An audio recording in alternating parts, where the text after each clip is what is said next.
When we see us electing people based on our tribes, the country is not progressing. It was the mentality of the colonies that they divide us according to our tribes so that we don't progress. The devil thrives where there is division, where people are not united. Sure. No one is going to deliver you. It is only you yourself who you can deliver yourself. No one will deliver Kenya.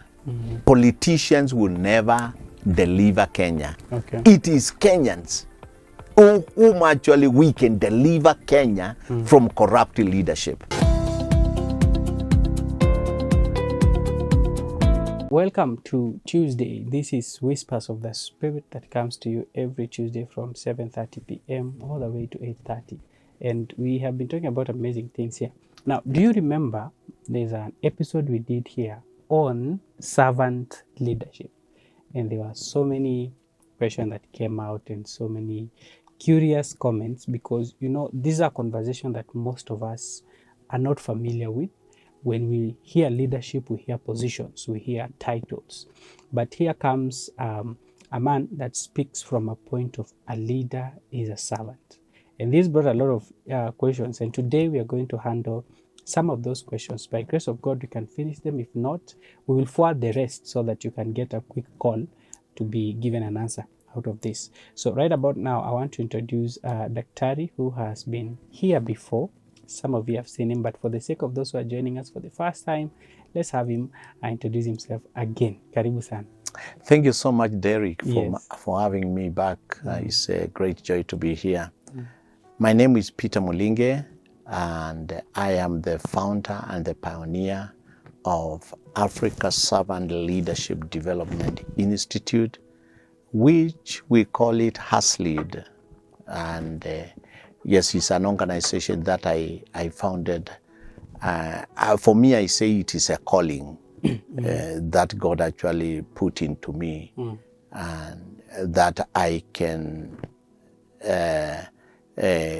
go out there and train leaders to become servant leaders, or maybe to bring the knowledge of servant leadership in the area of leadership. And more so, how can we look into the life of our Lord Jesus Christ and try to learn something from him and implement it, or maybe emulate our Lord Jesus Christ, his style of leadership. Because when we try to think about Jesus, he stayed with his disciples for only three and a half years, and he changed their mind. He changed their perspective.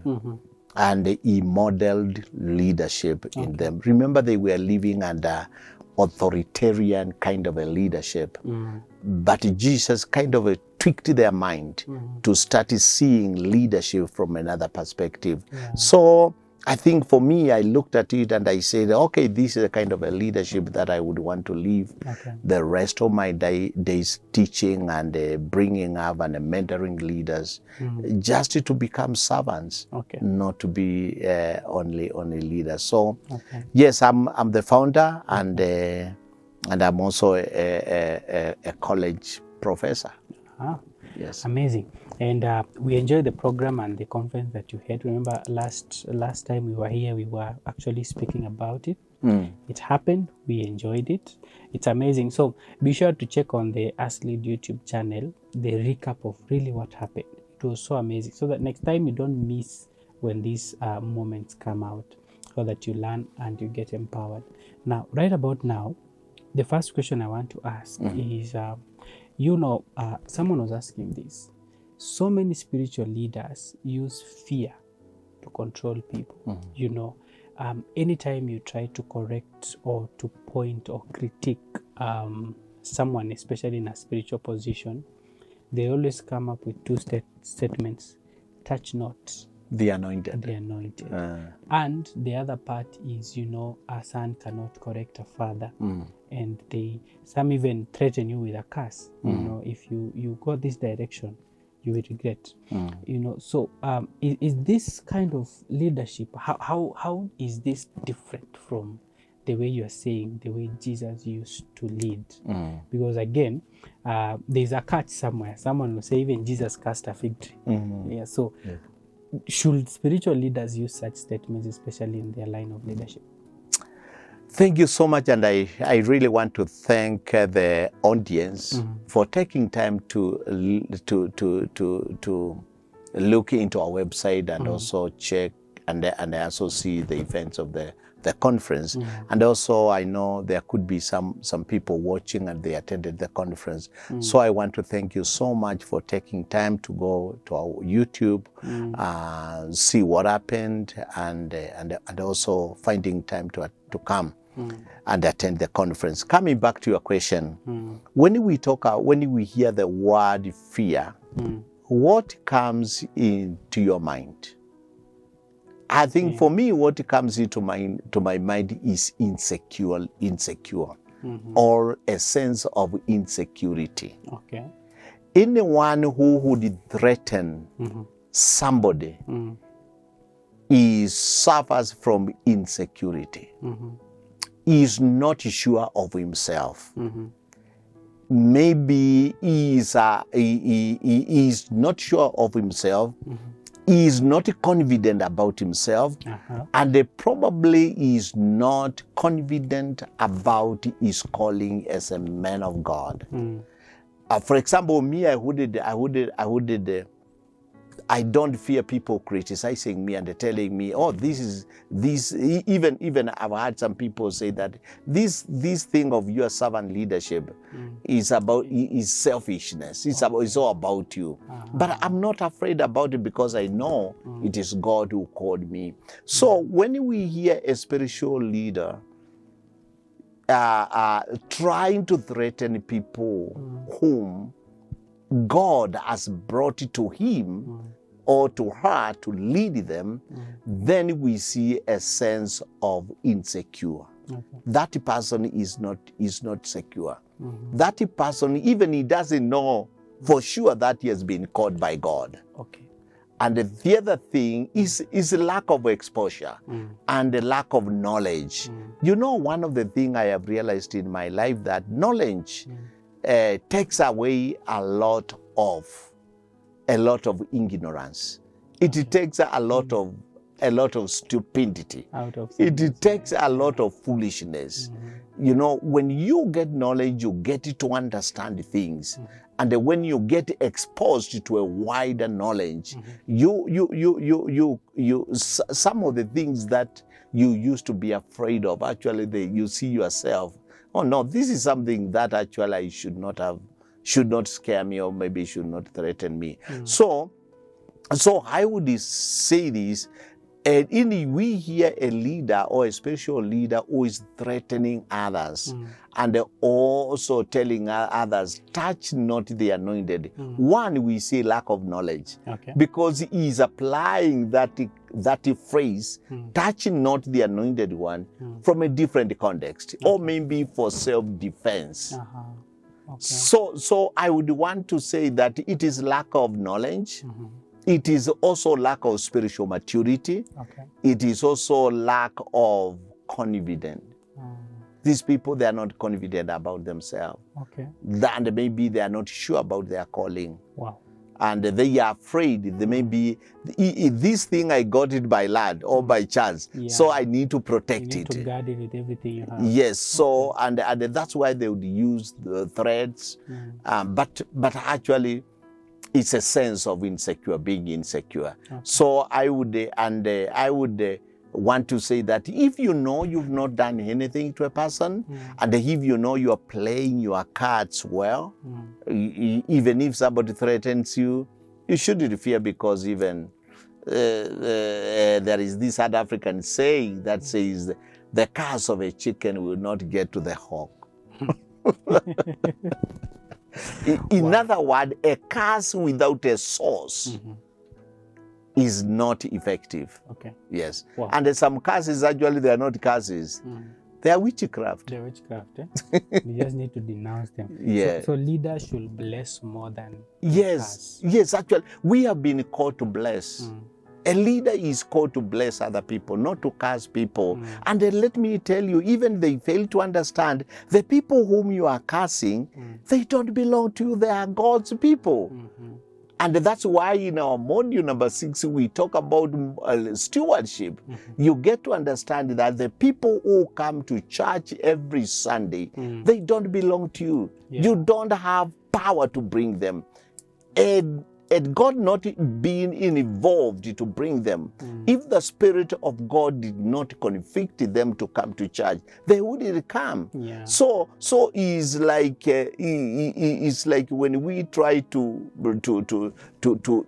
control these people, we are it's like controlling an hair. Hair, you can't control hair because these people don't belong to you. They never came to you, never forced them to come to church. You never paid them anything to come to church.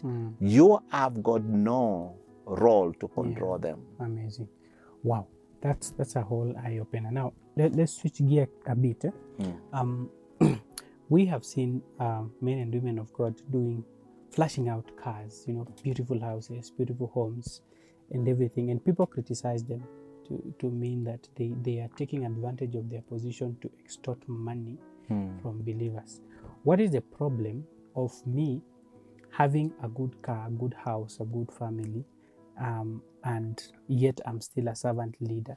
Or does it mean servant leadership doesn't involve any material blessing? No. Yeah. Let me tell you, when we talk about that word bless, God is a blesser. Okay. And God is a rewarder of the work that is done for His glory. Any work that is done for God's glory will never go unrewarded. And this reward could come in material things, could even come through special favors that we get. So it does not mean that when you are a servant leader, or maybe when you are a servant of God, you should be rich, or maybe you should not be wealthy, you should not be driving good cars. The thing is this, how did you get them? Okay, that's what matters. That is what matters. And what is the motive behind asking the church members to buy those big cars, or maybe those big good things? So what is the motive? Everything rests on motive. What motive do you have? Why am I buying that expensive car? Why am I buying that expensive watch? Why am I living a flash life? What is really the motivation? What is motivating me to do that? But a servant leader has moderation. Okay. And a servant leader strikes a balance. He knows how to weigh things. Okay. And let me tell you, if I am going to do something that will offend another person, then that is not the way I should do it. A servant leader does things that will benefit other people. And it is not about me. It is about others. One of the things that a servant leader would desist is anything that is giving him glory. Okay. Anything that is praising him. And this is what I usually say. That moment you start hearing people praising you, take a step back and then know that things could not be okay. Wow. Or maybe know that it could be the devil who is using those tricks to bring you down. Okay. A servant leader minds about the interest of others. Okay. Even if I get blessed, the blessing should not only serve me, but should serve many people. Okay. Listen at what the promise that God gave Joseph. Okay. He told you that you shall be a blessing to many. And personally, if there is anything that I desire, is to be blessed so that I can become a blessing to other people. Okay. Whatever we do, and this is what we endeavor to do in Aslead. Okay. We endeavor to become a blessing to other people. And we endeavor to see the lives of other people getting transformed. Okay. So whatever blessing God would bring to me, that blessings should aim at empowering other people, Okay. blessing other people. Any blessed person is a blesser. Okay. Okay. And a servant leader looks how he can become a blessing to other people. Okay. There is no need for me to drive a big car, and yet we live under, we worship under a Mabati church. Wow. Speaking of that, thank you for bringing that up, because I've seen, especially in our ministries, where you find we rather contribute to buy a man of God a car, but we don't have a place, a good, decent place for worship. I don't know if there's a problem with that, because sometimes you find the bishop is having like 5 or 6 cars, but the assistant pastor is working on foot. Is that an act of servantship? And then the other part of it is when men or the people in leadership are asking for submission, can they be ready to be accountable at the same time? These are the questions that linger in the minds of people. So is there a problem when you say the materials that a servant leader has, in other words, is not for him or her, it is for the blessing of other people? So what is the problem, or how should we handle when we want now to bless the servant leader with everything and even forget about ourselves? We don't have decent places, we don't have food back at home, but we rather take everything and give to a leader. For me, I see, and you brought up an issue about, you see a senior pastor or a bishop owning almost like 10 cars, or maybe 3 cars, and the assistant pastor does not have a car. I think that is not right. According to me personally, out of my conviction, I would do that. Why would I have more than cars, and the person who is my assistant is in need of it? I think I would do that. I think there is a problem there. That is not in order, even in the eyes of God, and not even in the public domain. People would look at that person and they say, this person is selfish. So what I want to say is this: a servant leader is a giver. A servant leader shares. Okay. A servant leader makes sure that the person whom I'm working at, I empower them. And I let him. Sometimes I like giving my life story because I've walked in that path. Yes, please. You know, when I started this organization as leader, I said this one thing: I would not want to continue teaching. And the people who came out, the first class that I trained, I picked some people and I trained them and I empowered them. They became tutors. Now they started training on my behalf. Okay. And this has been going on. Every graduation, we have some people that we take, some students that we take them and we train them. And after we train, now we give them, we allow them to go on the teaching. By doing that, do you know what I do? The money that I would have been paid if I went to train, the people whom I have empowered, they get a part of that money. So that is what a servant leader would do. Okay. I wouldn't want to be going all the way training these people, and after training, I get everything. That is not the mind of a servant leader. The mind of a servant leader is this person who is working under me, growing to become better than I am. Even to an extent, is he getting wealthy than I am? That's how a servant leader thinks at things. And in my life, what I want to say is, I've never seen